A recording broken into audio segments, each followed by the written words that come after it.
গল্পের শুরুতে আমরা দেখতে পাই কিছু মানুষ সমুদ্র সৈকতে আনন্দ করছে, যেখানে ডাক নামের একটি ছেলে তার বাবা মায়ের সঙ্গে ছুটি কাটাতে এসেছে। ডাক তখন একটি বই পড়ছিল। কিছুক্ষণ পরে সে সমুদ্র তীরের দৃশ্য উপভোগ করতে গাড়ির বাইরে তাকায়। কিছু সময় পর তারা তাদের লেক হাউসে পৌঁছে নিজেদের জিনিসপত্র নামাতে থাকে। সেখানে আমরা দেখতে পাই সমুদ্র তীরে অনেকগুলি নৌকা দাঁড়িয়ে আছে। ডাক সেখানে যায় এবং তার এক বন্ধুর সাথে দেখা করে। তার বন্ধু বলে এইবার এখানে অনেক মেয়ে এসেছে আর তারা প্রচুর মজা করতে পারবে। এরপর তারা একটি বাড়ি যায় যেখানে একটি ব্যান্ড মিউজিক বাজাচ্ছিল। একজন ব্যক্তি এসে একটি ইনস্ট্রুমেন্টের তার খুলে দেয়, ফলে মিউজিক বন্ধ হয়ে যায়। এতে লোকজন রেগে যায়, কিন্তু কিছুক্ষণের মধ্যেই সেই ব্যক্তি গিটার বাজানো শুরু করে, যা সবাই পছন্দ করে। সে ঘোষণা করে যে গ্রীষ্ম এখন শুরু হয়ে গেছে। এরপর ডাক বাড়ি ফিরে যায় এবং বলে যে সে ফিরে এসেছে, কিন্তু সে দেখে বাড়িতে কেউ নেই। নিজের ঘরে গিয়ে সে কিছু ছবি দেখতে থাকে। যখন সে জানালার বাইরে তাকায় তখন একটি কাপলকে দেখতে পায় যারা সেখানে এসেছে। তাদের নাম ইলিয়ট ও লিনা। ডাক লিনাকে দেখে মুগ্ধ হয়, কারণ সে খুবই সুন্দরী। ডাক বারবার লিনার দিকে তাকিয়ে থাকে, কিন্তু কিছুক্ষণ পর লিনা এবং তার আশেপাশের লোকেরা ঘরের বাইরে চলে যায়। তবুও ডাক লিনাকে দেখার চেষ্টা করে। যখন লিনা তার দিকে তাকায়, ডাক ভয় পেয়ে যায় এবং তৎক্ষণাৎ জানালার কাছ থেকে সরে যায়, যেন লিনা তাকে দেখতে না পায়। এরপর ডাক সাইকেল নিয়ে বের হয় এবং ইচ্ছাকৃতভাবে সেটি মেরামত করার ভান করে। লিনা চুপচাপ দাঁড়িয়ে থাকে আর ডাক তার জুতোর থেকে ধুলো ঝরার দৃশ্য দেখে। পরে ডাক তার বন্ধুর কাছে যায় এবং তারা আবার মেয়েদের বিষয়ে আলোচনা শুরু করে। এরপর তার একটি ব্যাগ নিয়ে পুরনো নৌকার ভিতরে ঢোকে।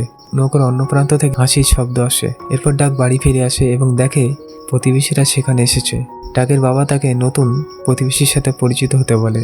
ইলিয়ট তাকে জানায় তার বাবা বলেছে সে নাকি নৌকা সম্বন্ধে অনেক কাজ জানে। তাই ইলিয়ট ডাককে নৌকার কাজ করার প্রস্তাব দেয়। এর জন্য ডাককে ভালো পারিশ্রমিক দেওয়ার প্রতিশ্রুতি দেয়। পরের দিন ডাক ইলিয়টের নৌকায় যায় এবং সেখানে লিনাকে দেখতে পায়। লিনা নৌকা থেকে বার হয়ে আসছিল। এরপর লিনা স্নান করতে সমুদ্রে যায়।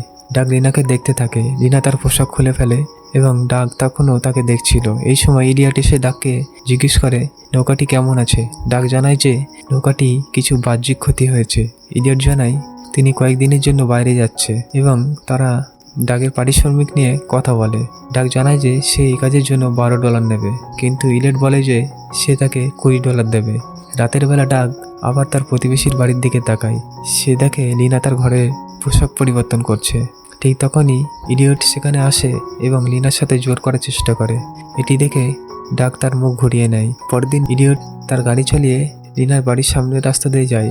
হঠাৎ একটি প্রহরী আসে এবং তার পরিচয়পত্র দেখতে চায়। রেড তার পরিচয়পত্র দেখায়।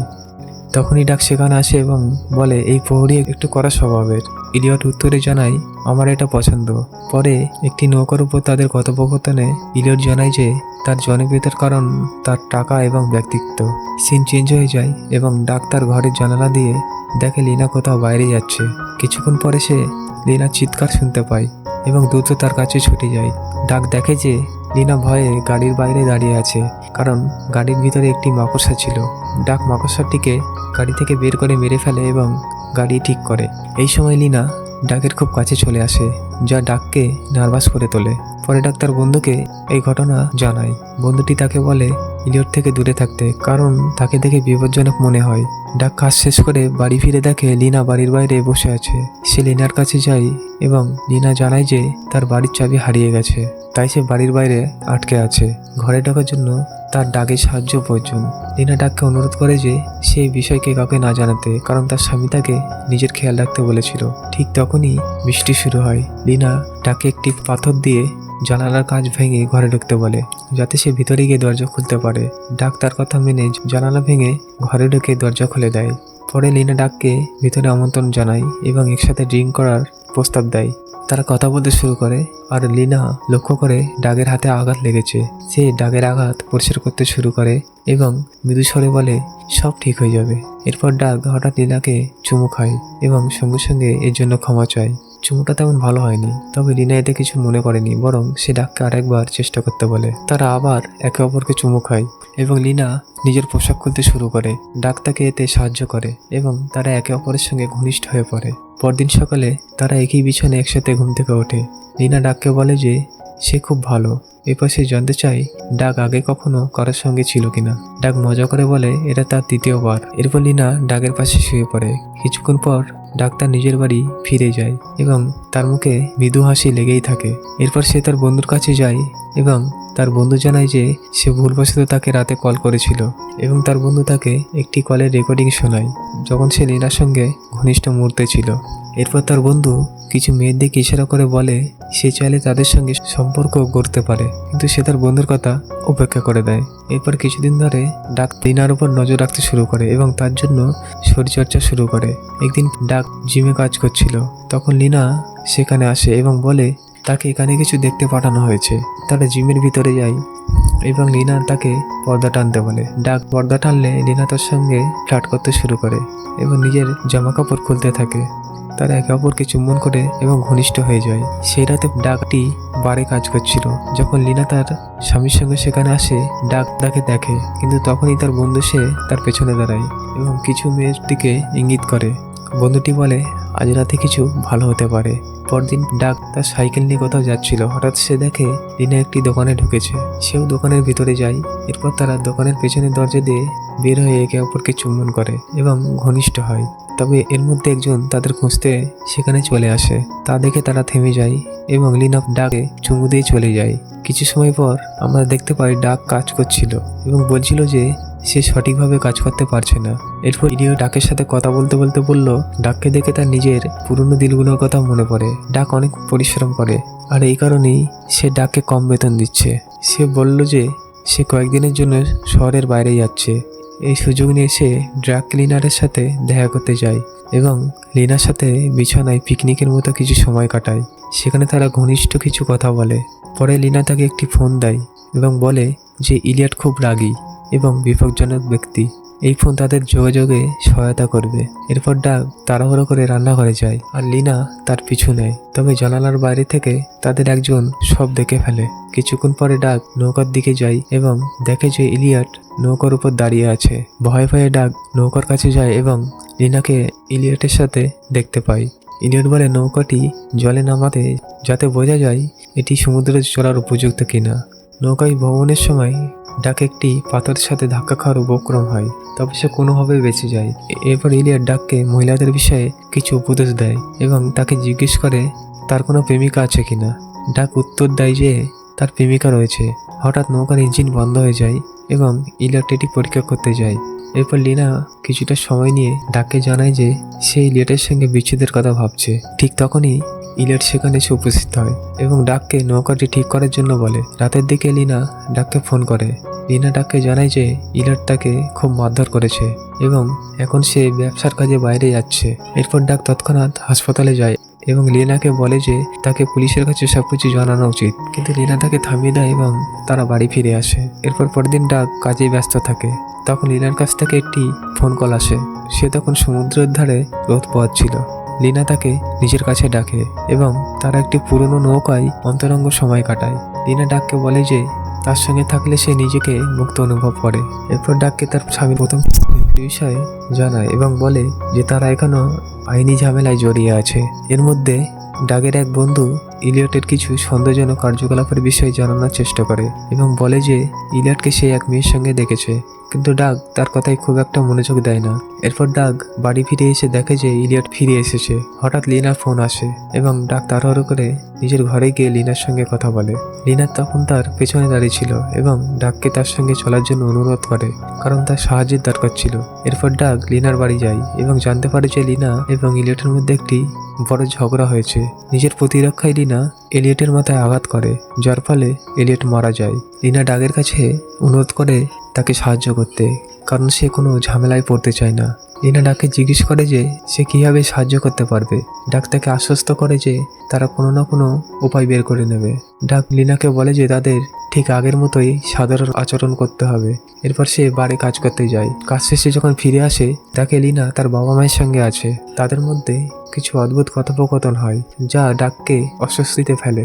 ডাক্তার ঘরে চলে যায়। রাতে ডাক লীনার সঙ্গে দেখা করতে তার বাড়িতে যায়। লীনা ডাকের কাছে ক্ষমা চায় এবং বলে যে সে বাড়িতে থাকতে পারছিল না, তাই তার বাবা মায়ের সঙ্গে দেখা করতে গিয়েছিল। ডাক লীনাকে জানায় যে তারা এই ঘটনাটিকে একটি দুর্ঘটনা হিসাবে দেখতে পারে, তবে লীনা বলে যে এই অজুহাত যথেষ্ট হবে না। ডাক একটি পরিকল্পনা তৈরি করে এবং লিনাকে বলে যে পুলিশ যখন তাকে জিজ্ঞাসাবাদ করবে তখন সে বলবে যে তার এবং ইলিয়টের মধ্যে ঝগড়া হয়েছিল এবং তারপর ইলিয়ট চলে গিয়েছিল। এরপর ডাক ইলিয়টের মৃতদেহ নৌকায় নিয়ে যাওয়ার সিদ্ধান্ত নেয়। তবে নৌকায় ওঠার আগেই একটি নিরাপত্তারক্ষী তাকে দেখে ফেলে এবং তাকে মিস্টার হারপার বলে ডাক দেয়। ডাক ইলিয়টের মতো আচরণ করে এবং নৌকাটি নিয়ে চলে যায়। পরদিন সকালে পুলিশ তদন্ত করতে শুরু করে এবং ঘটনাটিকে একটি দুর্ঘটনা মনে করে। এরপর পুলিশ লিনার বাড়িতে এসে জিজ্ঞাসাবাদ করে। ডাক দেখে যে লিনা পুলিশদের সঙ্গে কথা বলছে। ডাক রাতের ঘটনাগুলোর কথা মনে করে যখন সে নৌকায় ইলিয়টের মাথায় আঘাত করছিল এবং পরে মদ ও সিগারেট ব্যবহার করে নৌকায় আগুন লাগিয়ে দিয়েছিল, যাতে ঘটনাটি একটি দুর্ঘটনা বলে মনে হয়। এরপর ডাক তার স্বাভাবিক জীবনে ফিরে যায় এবং একটি বারে কাজ করতে থাকে। তারা সেই ঘটনার ব্যাপারে আলোচনা করছিল। এরপর এক মহিলাকে গাড়ি চালিয়ে শহরে প্রবেশ করতে দেখা যায়। সেই মহিলা পুলিশের সঙ্গে দেখা করে এবং জানায় যে এই মামলাটি খুব গুরুত্বের সঙ্গে নেওয়া উচিত, কারণ ইলিয়টের একটি বড় পরিমাণের জীবন বিমা রয়েছে, যার অর্থ লিনার কাছে যাবে। এই জন্য ঘটনাটির প্রতিটি দিক খতিয়ে দেখা হচ্ছে। ঘটনার বিশদ জানার জন্য সেই মহিলা লীলাকে জিজ্ঞাসাবাদের জন্য ডেকে পাঠায় এবং প্রশ্ন করে যে তার কারোর সঙ্গে সম্পর্ক ছিল কিনা। লিনা বলে যে তার কারোর সঙ্গে কোনো সম্পর্ক নেই। মহিলার প্রশ্নে বিরক্ত হয়ে লিনা সেখান থেকে চলে যায়। পুলিশ তাদের তদন্ত চালিয়ে যেতে থাকে এবং সেই রক্ষীর সঙ্গে কথা বলে যিনি রাতে ডাককে দেখেছিল। এরপর পুলিশ ডাকের বাবার সঙ্গে কথা বলে এবং জানতে চায় তিনি কোনো সন্দেহ করছে কিনা। রক্ষী জানায় রাতের সময় যাকে তিনি দেখেছিল এলিয়টের পরিবর্তে অন্য কেউ হতে পারে। এরপর বিমা সংস্থার এক এজেন্ট লিনার বাড়িতে যায় এবং ঘটনাস্থল পরিদর্শন করে।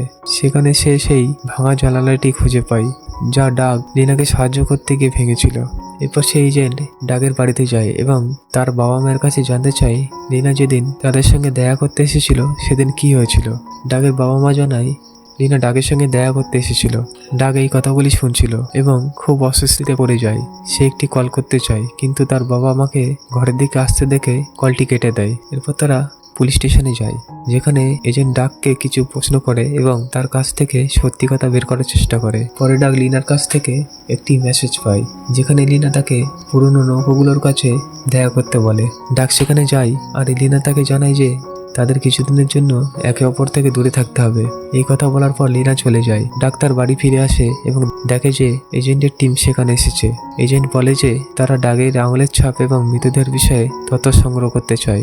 ডাককে পুলিশ ভ্যানে বসানো হয় এবং আবারও জিজ্ঞাসাবাদ করা হয়, কিন্তু ডাক কিছুই স্বীকার করে না। ডাক পুরো ঘটনাটি তার বন্ধু ও বাবা মাকে জানায়। এইদিকে পুলিশ সেই রক্তের নমুনার সাথে মিল খুঁজে পায় যা এজেন্ট সরবরাহ করেছিল। ডাক তার নির্দোষিতা প্রমাণের জন্য অনেক চেষ্টা করে, কিন্তু বারবার ব্যর্থ হয়। লিনার কাজগুলি পরিস্থিতি আরো জটিল করে তোলে। উদাহরণস্বরূপ, যে মালি লিনা ডাককে একসঙ্গে দেখেছিল, পুলিশ তার কাছে পৌঁছানোর আগেই তাকে হত্যা করা হয়। ডাক বাইসাইকেল নিয়ে পালিয়ে একটি ঘাটে যায়, যেখানে সে লিনাকে দেখতে পায়। ডাক সেখানে গেলে লিনা হঠাৎ করে তার জামা কাপড় ছিঁড়ে সাহায্যের জন্য চিৎকার করতে শুরু করে, যেন দেখানোর চেষ্টা করছে যে ডাক তাকে আক্রমণ করতে এসেছে। পুলিশ সেখানে এসে ডাককে গ্রেপ্তার করে। ডাক পুলিশকে বলে যে সে নির্দোষ এবং নিজেকে বাঁচানোর জন্য কিছু করতে চায়। একজন পুলিশ অফিসার তাকে মুক্তি দেয়। ডাক এরপর লিনার মোটেলে গিয়ে তার সেলফোনটি নিতে চায়, কারণ সেখানে তার নির্দোষিতার প্রমাণ রয়েছে। তবে ঠিক তখনই লিনা সেখানে আসে এবং তার সাথে এজেন্টও হাজির হয়। ডাক এজেন্টকে জানায় যে ফোনটিতে তার নির্দোষ প্রমাণের তথ্য আছে। পরে ডাক লক্ষ্য করে যে এজেন্টের পায়ে ঠিক লিনার মতো একটি ট্যাটু আছে। তখন তার বুঝতে বাকি থাকে না যে এজেন্ট আসলে লিনার প্রেমিক এবং শুরু থেকেই লিনার পক্ষ নিয়ে কাজ করছে। সবকিছু মনে করে ডাক বুঝতে পারে যে সে একটি বড় ষড়যন্ত্রের শিকার হয়ে পড়েছে। শুরুর দিকে মনে হচ্ছিল লিনা তাকে ফেলে চলে যাবে, কিন্তু শেষ মুহূর্তে লিনা ভালোবাসার কারণে সেই সেলফোনটি রেখে যাওয়ার সিদ্ধান্ত নেয়, যাতে তাকে নির্দোষিতা প্রমাণ হতে পারে। এরপর লিনা এবং এজেন্ট বিমার টাকা নিয়ে একটি ফ্লাইটে চেপে পালিয়ে যায়। তো কেমন লাগলো বন্ধুরা, কমেন্ট করে অবশ্যই জানাবেন এবং আমার এই নতুন চ্যানেলটিকে সাবস্ক্রাইব করে আমার পাশে থাকবেন। এরকম ভিডিও পেতে আমার সাথে জুড়ে থাকুন। ধন্যবাদ।